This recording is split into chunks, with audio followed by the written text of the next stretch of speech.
इस क्वेश्चन में हमको बोला है that an engine pumps water continuously through a hose. Water leaves the hose with a velocity v and mass m per unit length. ठीक है, यानी कि एक यूनिट लेंथ में जो मास है वो m है. ठीक है, हमसे पूछा है कि what is the rate of kinetic energy imparted to the water.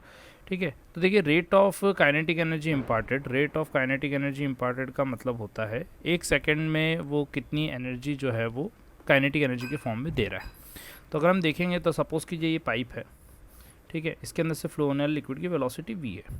ठीक है, अब हमें बोला है कि m मास जो है पर यूनिट लेंथ जो है m kg पर यूनिट लेंथ जो है वो इसके अंदर फ्लो कर रहा है. तो अगर किसी का वेलोसिटी v मीटर पर सेकेंड है तो इन 1 सेकेंड जो पाइप के अंदर लिक्विड फ्लो होगा वो v लेंथ के बराबर होगा. ठीक है, क्योंकि अगर किसी का वेलोसिटी v मीटर पर सेकेंड है यानी कि ट्रेवल्स v मीटर इन 1 सेकेंड, तो एक सेकेंड में जो हमें वाटर कॉलम मिलेगा यानी कि पाइप का लेंथ मिलेगा वो v के बराबर होगा. इस v लेंथ के पाइप के अंदर जो मास होगा वाटर का, ठीक है, मास ऑफ वाटर, ठीक है, वो हो जाएगा v इंटू एम. अब इसे मिल रही है v वेलोसिटी, यानी हमें इस मास को v वेलोसिटी देना है. तो जो काइनेटिक एनर्जी इम्पार्टेड हो जाएगी वो हो जाएगी हाफ ये जो हमें मास मिला है vm, और इसे हम लोग वेलोसिटी दे देंगे v स्क्वायर. तो kinetic energy imparted will be half m v q.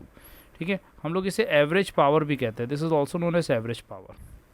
ठीक है, इसीलिए आपको यहाँ पे डिवीजन में 2 नज़र आएगा because this is average power.